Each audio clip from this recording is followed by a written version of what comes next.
जिसका नाम है कि जाकर देखो मन मंदिर में सत्य नाम भगवान है कि पापियों के पाप से ही प्रेम भी बदनाम है। अभी हम आज सोचे हैं कि पहला जो गाना हम आपके लिए गाएंगे वो एक फरमाइश पे गाना है, तो हम सोच रहे हैं आज आप ही के लिए गाएं। लेकिन उससे पहले कि ओढ़नी के कोर अपना चबावे दांत से पागल का दिहर पहल के मुलाकात से कि नहिया सनहिया के न्योता कि नहिया सनहिया के न्योता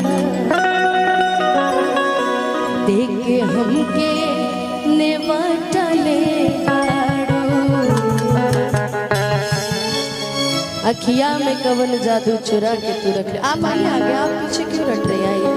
अभी मैंने हाल फिलहाल में गाना गाया था खेसारी भैया के से कि चढ़ल जवानी बाटे लागी बड़ी खराचा हमके बोले बाबू साथे पड़ी पराचा कि काले बाजी डाकरा अरे आवाजी ला छपरा लाइकन के भाग जगैबू। अच्छा रानी जी भी आयल बड़ी ना, तारो यूट्यूब पर इंस्टाग्राम पर चर्चा ढेरे बा। बाकी ठीक है यार, अपने लिए लड़ाई लड़ने कोई गलत बात नहीं है। अब तो पहले सोचते थे कि दुनिया क्या कहेगी, अब सोचते हैं कि दुनिया को कहने दो। दुनिया कभी आपको देख के खुश नहीं रहेगी। जो आपके अपने हैं वो सदैव आपके अपने रहेंगे। तो अपने हक के लिए लड़ना कुछ गलत नहीं है, बहुत आगे जाओ। तब बेटा रोहान जवानिया से गोरी आग लगाई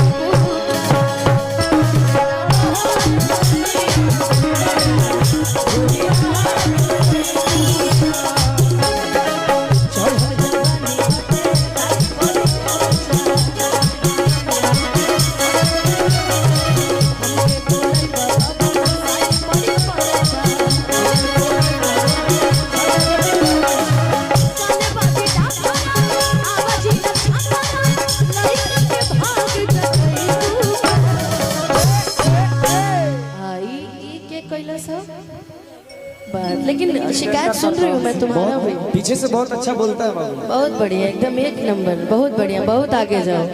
तब बेटा रोहान जवानिया से गोरी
मनो की खेसारी भैया कह रहल बा ई हवा के लइका लइका त होले बा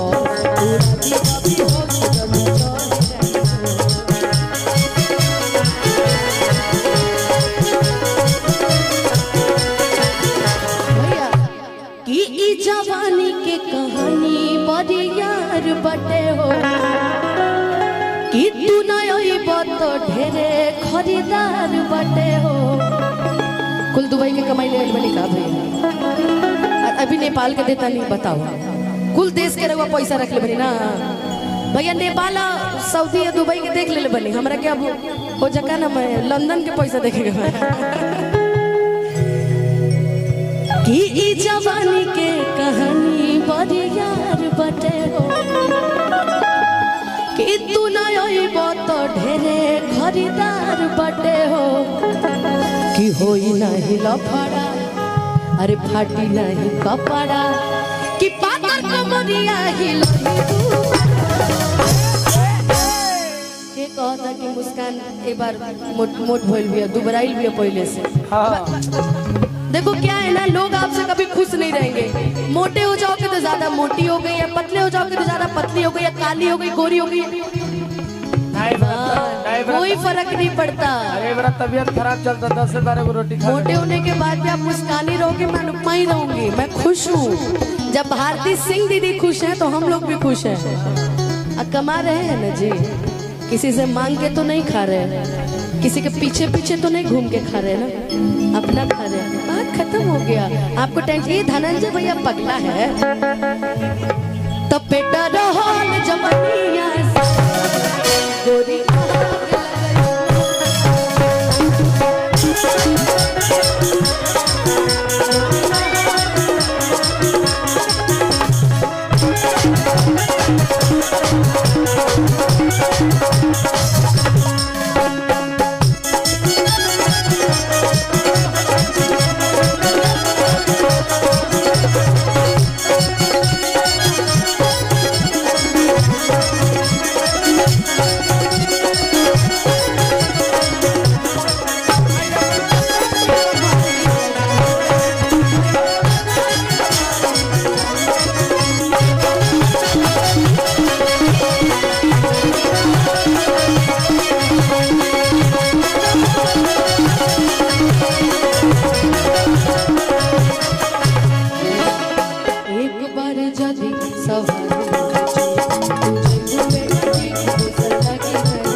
सिंगल शॉट वाला कटा ना दुनाली चाहिए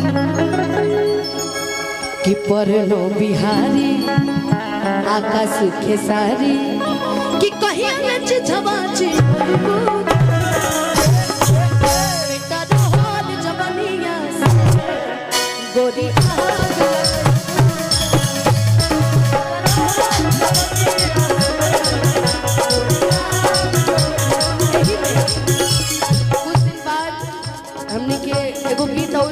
भैया सत्य साझे से काहे निहारतनी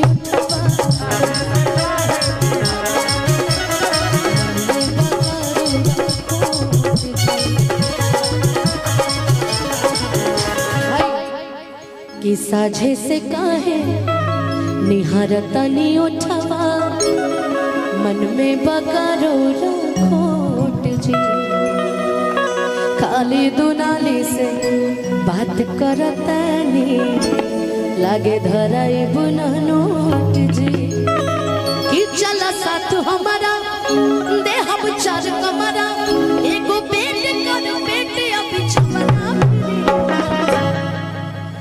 आज खाना और पीना साथे रहना फ्री बा। गोरखपुर कहने बिहार में ना मन लगता है, क्या करबू हम हई यूपी बिहार वाला हवे आ हीरो हैंडसम हथियार वाला हवे ओकरा के लाइन जनी मरी है जाना ऊ हमार वाला। धनंजय भैया को बोलियो पगली।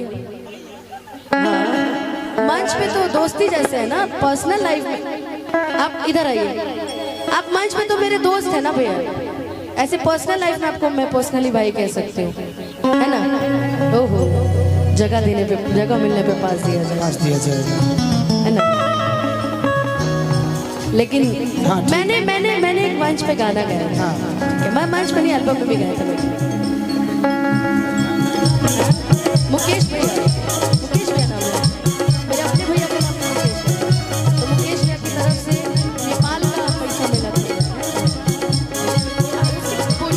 $5 वाला, ये $1 मिला है मुझे भाई। हैं? कहाँ मिला है? $1 मिला है मुझे। 20,000 हो गया। हाँ, हम सोचे कि दोबारा मिलेगा तो बोल देंगे, कोई नहीं। मुकेश भैया की तरफ से बहुत बहुत आशीर्वाद पुरस्कार मिला हमको। एगो $1 मिला है, एगो नेपाली पैसा मिला, इतना हम जानते हैं। अरे तो आपको ज्यादा मिल गया, जाइए घर जाइए, अब आपको 4 महीने काम नहीं करना है। मुकेश भैया बहुत बहुत धन्यवाद। चलत रहेला भैया। हेलो, अच्छा एगो गीत हम और गैली रही मंच पर।